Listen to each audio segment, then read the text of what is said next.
making sure that your resume is up to date and it looks good and it's in specific formats and it's a representation of who you are and your skills that you provide. Two, your labs, right? You have to practice labs and you help people understand, the different technologies that they need to learn in order for them to get certain types of positions. Three, you mentioned freaking, the YouTube channel with you just being out there communicating in LinkedIn and so forth with just networking with people to get, to be intentional about your connections. That's something that you said that many people really don't understand about LinkedIn is,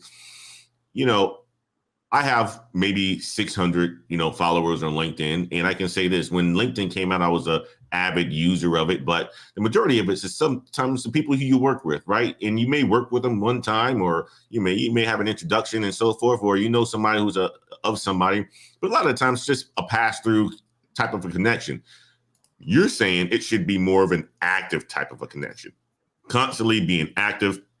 What can you learn from this person? Constantly post, put yourself out there, get out of your comfort zone, which is something else that you said, right? Mm-hmm. Because, if you don't get out of your comfort zone, you're not going to learn a lot. You're going to be comfortable just sitting there by yourself, not teaching yourself anything, not doing any labs or any of that stuff. You hit on a lot of things, Kevin. And I just, that's one of the reasons why I brought you on here, because I know the stuff that you're doing. I see it every single day. And not only that, I'm seeing your growth and how many people that you're actually able to help and to influence as well. So talk about this, right? Like, obviously, why did you choose the IT help desk? Like, why is that like a huge important part for you? Because there's so many aspects of IT. And when I think about like IT, right? Mm-hmm. The help desk is where I first started, right? A help desk is where I first started. And that's where the majority of people start their IT career as well, too. So I can go back, and many of you guys already know the story, but when I was going into my junior year or my senior year of college, I did a internship, unpaid internship. I was working a retail job at Menards. Then I did an unpaid internship doing some, web development and so forth and HTML.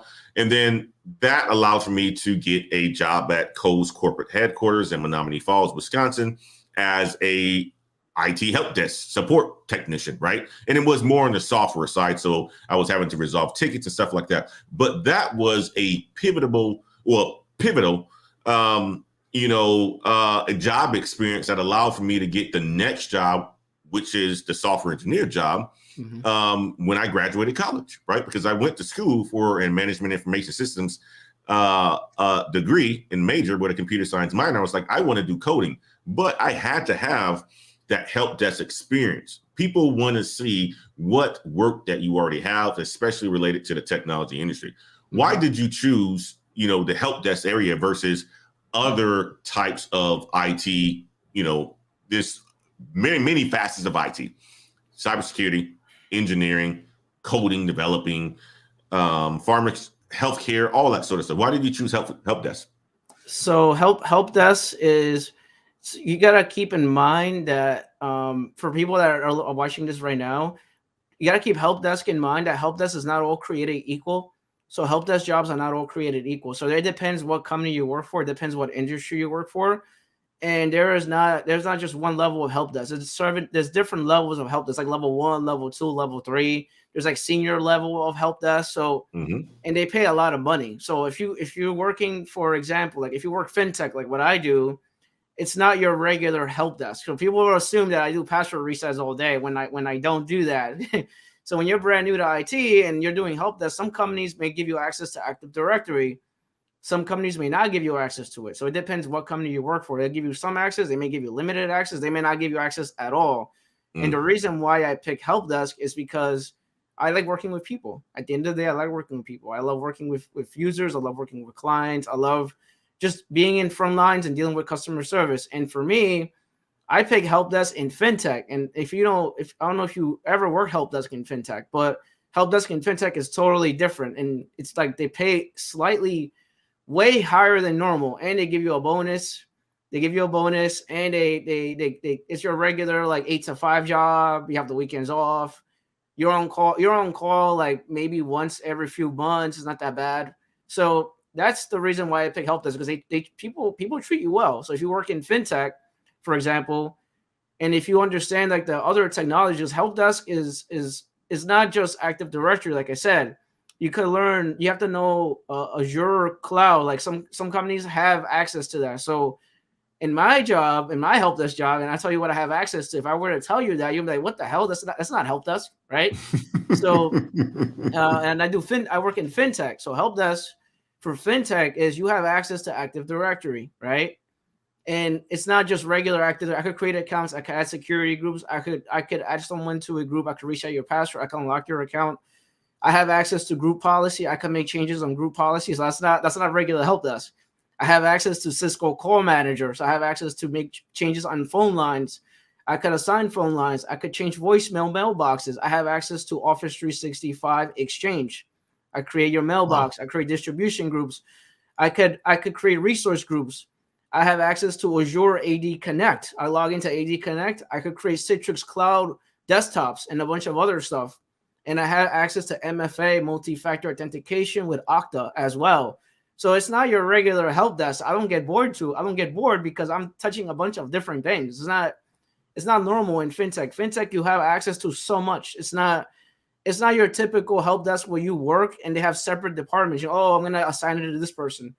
I'm going to assign the ticket to that department, this department, that department. No, it's not like that in fintech. And I helped a bunch of people get jobs last year and the year before, working in fintech and help desk in fintech, and they're making a lot of money. There's a lot of money in help desk for fintech that people don't talk about. Like I help a guy, he's making $90K right now, and he's in Texas, and he works in fintech. So I helped another person, he's making $75K, and he's in New York like me, and that's his first job. No degree, no certs, just training by me. Same guy in Texas, just training by me, and he's making $90K in fintech. So help desk. So Kevin, even pause it because I want to get to the money. That's we love to talk about the money. We love to talk about the money over here. So if somebody was to get into help desk, right? But there's multiple levels. I manage a call center and a support desk as well too, and there's multiple levels. Like, what is the traditional career path for somebody who's going to, let's just say they want to get into IT, right? They already have an established career and they're like, you know what, it's time for me to change. I want to do something remote. I want to get into IT and so forth. Like, talk to people about the career path the journey that you can go on with just starting in help desk. Talk about that. Yeah, and then let's hit the salaries. Matter of fact, combine the two. Because support technician number one could be entry level, 50,000, right? And then talk about the journey that you can take, and then how much money is associated with these different roles. So I'm gonna tell you the truth. Like with me, like I talk about learning how to market yourself. That's what I talk about, because I don't want you just getting a crappy help desk job. I'm just letting you know that's just how I am. I'm very direct, because a lot of help desk, you could get a job. Anyone could get a job in help desk, right? If you learn the right skills and you have soft skills and you do a bunch of other things, right? The thing is, I want you to get a good job, not a bad job, right? So for help desk, I want you to do your research, like Glassdoor and a bunch of websites, and just figure out which company pays more, obviously, because it depends where you live. It goes back to like what state you live in and stuff like that. So for help desk level 1, it may be like $30K to $50K, around that area, level 1. And typically what they ask for is Active Directory experience, right? And then that's it. And then maybe some Windows 10 troubleshooting. But if you're doing like level 2, it goes a lot higher than that. It may be like $45K to $65K, $70K, depends on where you live, obviously. And the same thing is Active Directory, Office 365. Now you have Office 365 on top of it. Now, if you wanna work for fintech, right, and just work one help desk job that makes a lot of money, that pays about $60K. This depends on the state you live in, but they pay a lot of money. So fintech is $60K, and it could go all the way up to $200K in fintech. Just letting you know. So if you work in help desk for fintech, it's $60K all the way to $200K, and it's different. Now you got to know about Active Directory. You need to know about group policy. You need to know about security groups. You need to know about Office 365, Exchange mailboxes. You need to know about MFA, multi-factor authentication, whether it's like Dual or Okta or RSA. You need to know about remote applications like BumGuard, TeamViewer, Dameware, SSCM. SSCM is a big thing. This is like to build computers, imaging computers. You have to know about software deployment, maybe Ivanti application. There's like so many things that they ask for. Cisco Call Manager. So it depends what company you're applying for. With fintech, they pay a lot of money and they take care of their employees. So help desk is not like they treat you like crap over there. They treat you real nice. They give you bonuses too when you sign up, or if you do really well, they give you a bonus of 10K to 20K, maybe more. So wow, that's remarkable. And guys, for many of you, and we're using keywords and buzzwords right now. Fintech is financial technology, which is, working for companies like Robinhood and Coinbase, or things like PayPal. Those sorts of services, that's financial technology. And these are technology companies that are, game changers, right? And they are, billion-dollar companies. And with being billion-dollar companies that have, a lot of money and resources, they pay their people well. But not only that, the job is more demanding too, because it's critical. I mean, like you're talking about financial, financial services. People want their money and they want it right now, right? So, if there's something that happens, it's going to be a huge impact. You think about like, Coinbase or something like that. If, a cryptocurrency crashes and all of a sudden you can't trade it, right? Like that's pretty pivotal. It's pretty critical as well too. So you really typical, financial technology companies, they pay their employees well across the board. But Kevin is even mentioning that even in the help desk roles, which is typically entry level, IT, salaries go from $50,000 or $60,000 all the way up to $200,000, guys. It's a huge range, obviously, but also at the same time, you can make a lot of money in the help desk, guys. Now, let's do this. Let's hit the chats real quick. We got brother Keep It Techie in the house with the $10 super chat. I appreciate you, brother. Keep It Techie. Keep It Techie says, salute Antoine and Kev Tech. Kevin is always helping the people. He is, isn't he? Always giving the game, always helping the folks.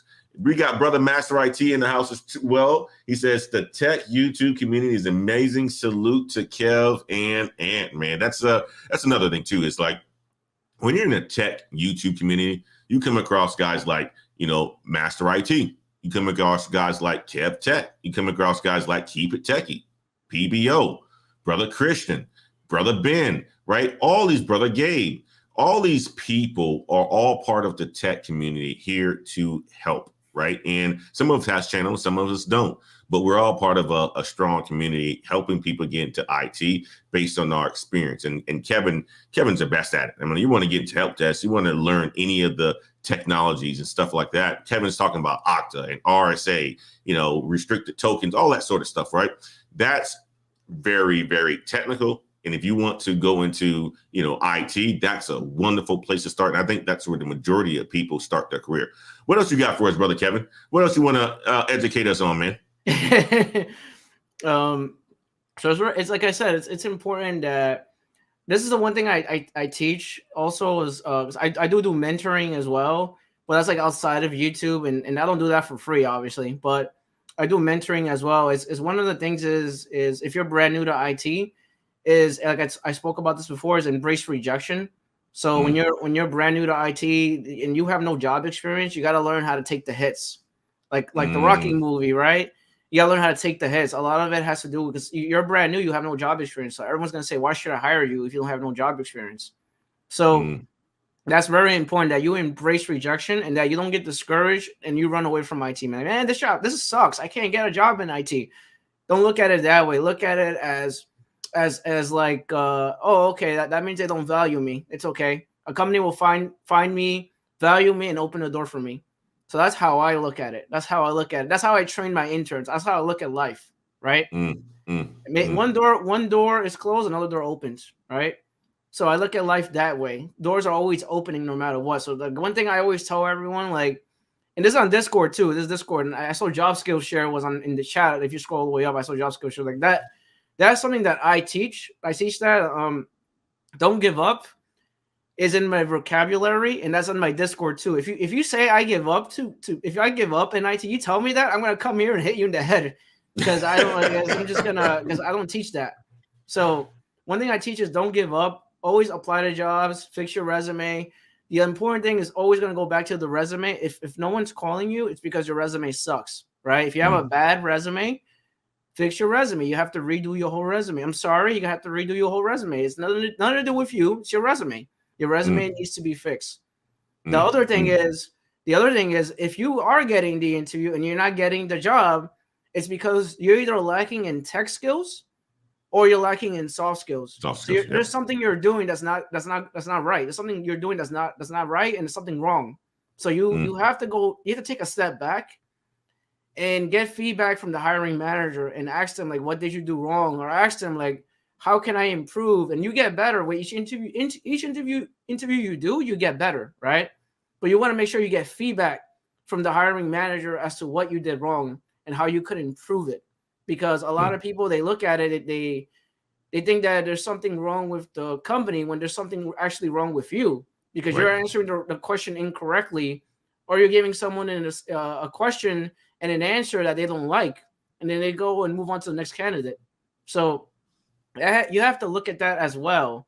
So it's very important that you look at all those things. The resume, learning how to market yourself, learning how to interact in a conversation with a hiring manager.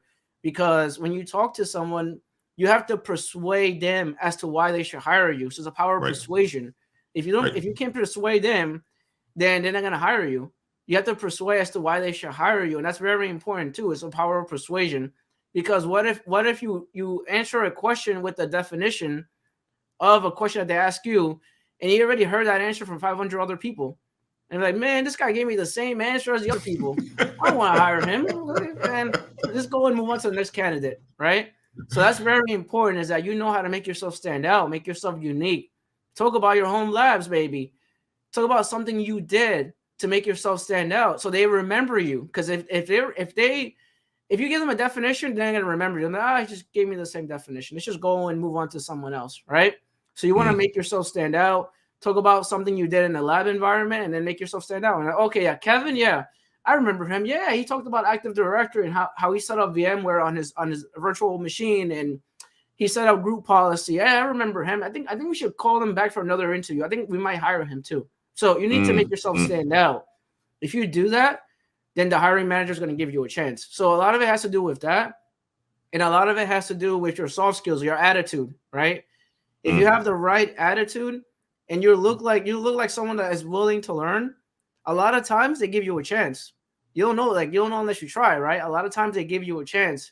You may not be the most tech savvy person in the room when you're doing the interview, but you have an amazing personality and you're willing to learn, they'll give you a chance, and they'll give you the opportunity to learn, and they'll train you. So you have to look at it that way too. It's not all about tech skills. It's not all about tech skills. It's all about soft skills as well. You have to balance it. You have to be in the middle. So try to be in the middle and be prepared for the technical questions, but also have good personality. You have to have a good personality because at the end of the day, a company, if you're working for any company, and anyone could quote me on this, you work for any company, you're representing the company, right? That's right. So if you're representing the company and you have a bad attitude, no one wants to work with you, they don't want you to be in that company.